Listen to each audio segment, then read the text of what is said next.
here in the Cape, and his third appearance now for the Whitecaps. Glancy crushes one to left field, and you can kiss that baby goodbye.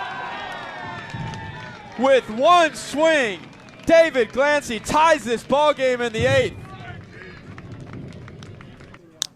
The 1-2. Swing and a miss, strike 3. And it's all smiles because for the first time in 44 days, the Gatemen are in the win column on the road with a 7-0 victory over their rival, the Bourne Braves, here on a Monday night across the bridge. Hussey readies, 1-2. Hussey drills one to right field. Going back as the right fielder digs, and that ball is off the wall. One run scores, it's Caulfield. Glancy coming around, the throw to the plate, close play. It gets past Bodine, and it trickles off of the backstop. Hussey into third base. It's 3-0 Gatemen on a 2-run double for the West Virginia Mountaineer. From the right-handed batter's box, pitch, lined up the middle, base hit. Scoring is Splain. Gonzalez coming around third. King's throw to the plate is late. It's a 1-run game thanks to the 2-run single from Sebastian Murillo with 2 outs here in the 6th. The pitch. Broken bat. Past Hussey at first base and into right field. Eze scores. Bazana comes home and scores.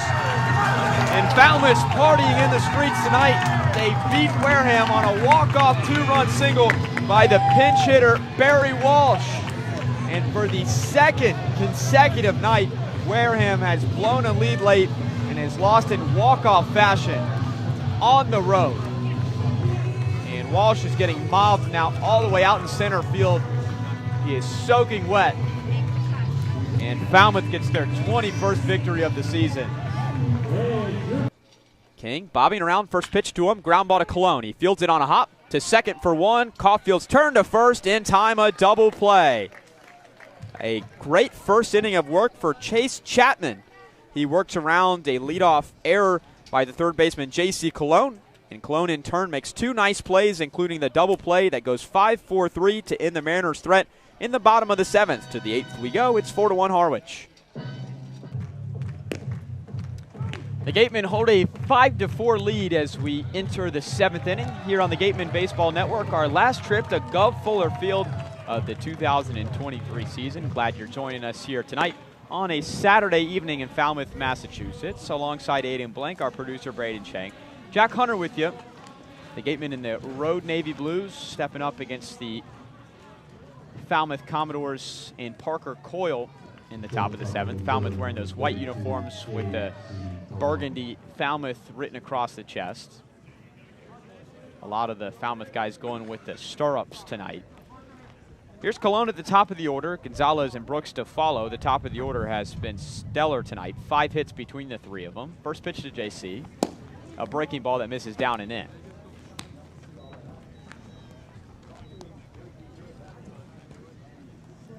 JC 1 for 3. Cracks one left side through a base hit.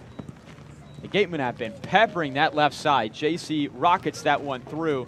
And the leadoff single for Cologne gets the Gatemen started with a bang here in the 7th. Yeah, they've seen something they've liked in that left side. Clearly, they're using it.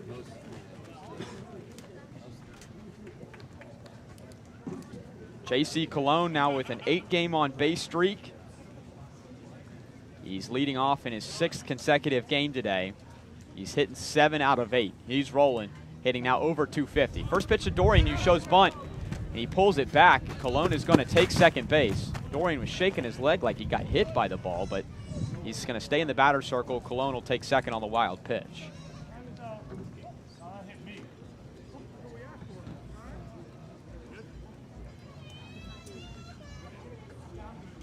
So it's a win-win for the Gatemen if they keep the call as such. You got a runner on second. Dorian's still at the plate.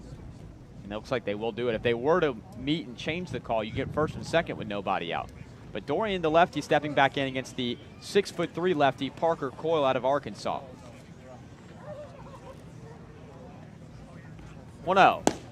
Dorian showing bunt, pulling it back for a strike. pitchers come in all shapes and sizes and come from all over the place to get here to the Cape. Coyle was the #2 left-handed pitcher out of Oklahoma, a highly touted recruit. Had played in a whole bunch of national showcases before heading to Fayetteville. 1-1, Gonzalez showing bunt, pulling it back, and a low strike call.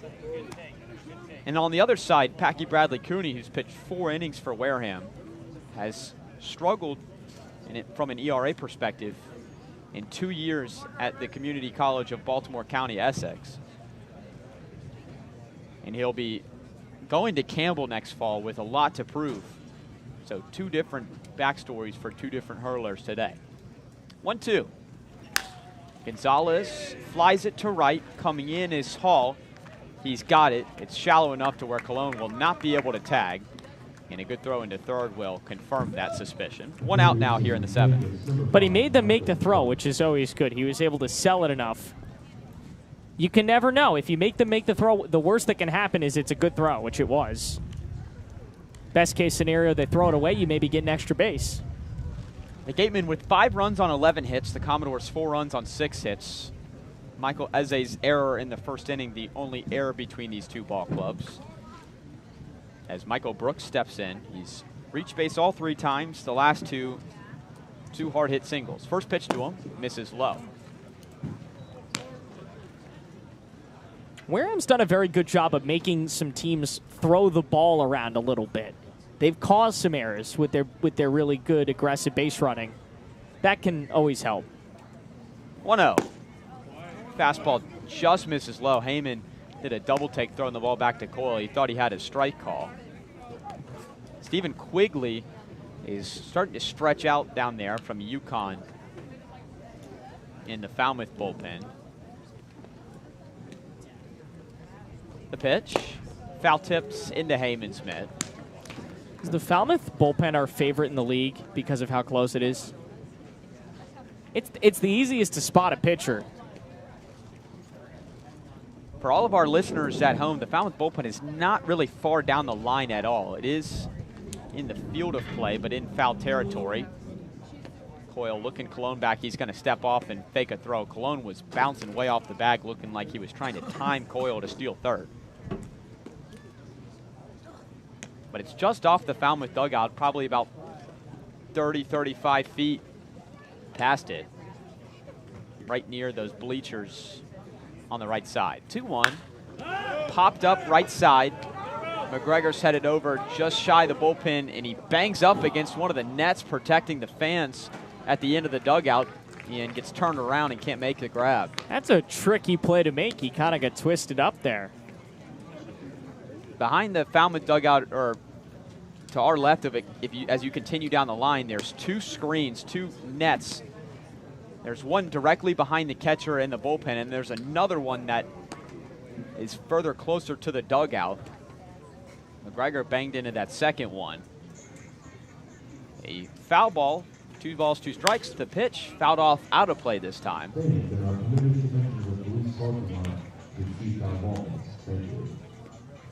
The Gatemen are looking to tie the season series at 3 apiece. They won here just by 1 run on opening day. They've lost 2 matchups at Spillane Field. They won 1 at the Massachusetts Maritime Academy, and then they lost here as well just a few weeks ago, 12-2. 2-2, fouled off at the plate. Brooks was a little early on a curveball.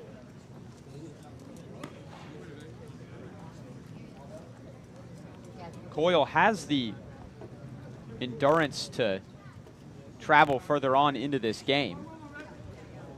His longest appearance of the year is 4. He's appearing in his 9th game of the year. His last outing, like we mentioned, a 3 1/3 inning save. 2-2. Curveball misses low, and it gets away from Heyman. Colon is going to take a turnaround third as he advances. He'll retreat, but Colon advancing 90 feet further, and now Brooks has a clear job to do. The Falmouth infield starting to creep in.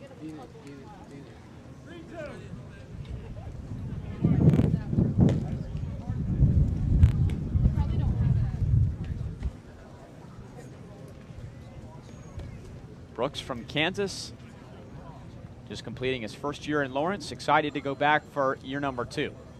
sees the 3-2 and chops it foul this time to the on-deck circle. Grant Hussey tried to scoop it like he would at first base, but gets away from him. Grant Sheridan, the hole, will have to come out of the dugout and grab it. We'll do it again.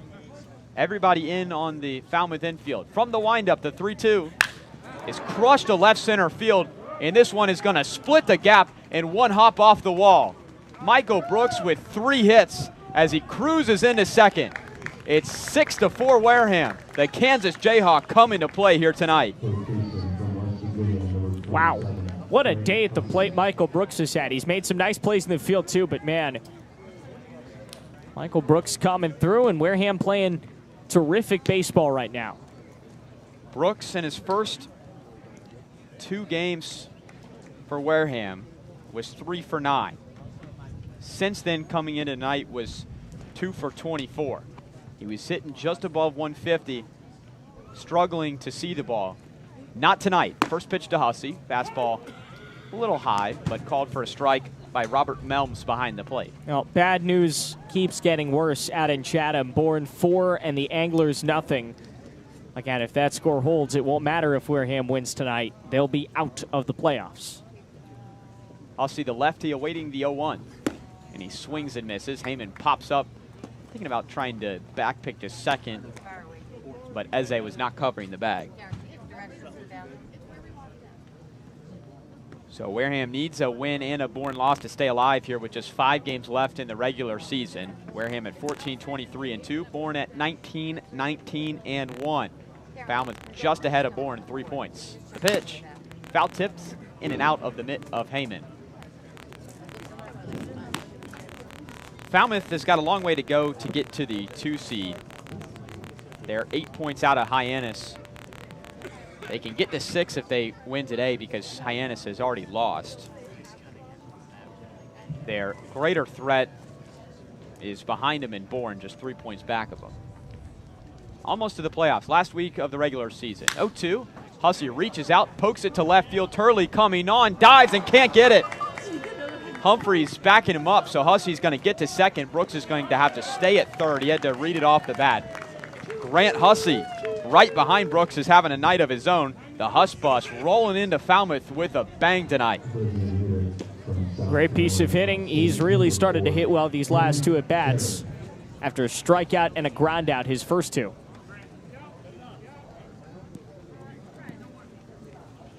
Hussey just missed out getting his 29th RBI of the season. He's top 5 in the league in that category. The infield now moving in again as Grant Sherrod steps to the plate. Man, this is murderer's row in the Gatemen lineup tonight, 2, 3, and 4, and really 1 through 4 if you count JC in the leadoff spot. First pitch to the righty, a spinner that just misses. Heyman looking back and wondering where that pitch was. Jeff Trundy in the Falmouth dugout just shaking his head. The longtime manager.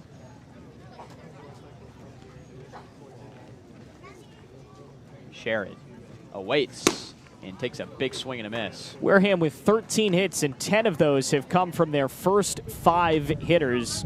Colon, Gonzalez, Brooks, Hussey, and Sherrod. Only 3 have come from the bottom 4. Hussey's on second. Brooks is on third. The Gatemen looking to put a crooked number up here in this inning. 1-1. Fisted. Right side, a base hit as the infield plays in. 1 run's going to score. Hussey's getting the wave to throw to the plate. Is in time. A great throw by Caleb Hall in right field. And it took a perfect throw. There was one. The Gatemen do get 1 more run across. And Sherrod's standing on first base. It was just a little bloop shot to right field. And Bazana, all he could do was just turn around and look at it as he was in on the grass. So Sherrod now with 3 RBIs in this game. That's his 3rd hit of the game, and that'll bring Mike Landry, the pitching coach, out for a visit. Make it 11 of 14 Wareham hits coming from the top 5 in the lineup. Well, and this visit is going to be to pull Parker Coyle out of this game. Coyle has been fantastic this year. A 2.07 ERA in over 21 innings, but the Gatemen roughing him up here today.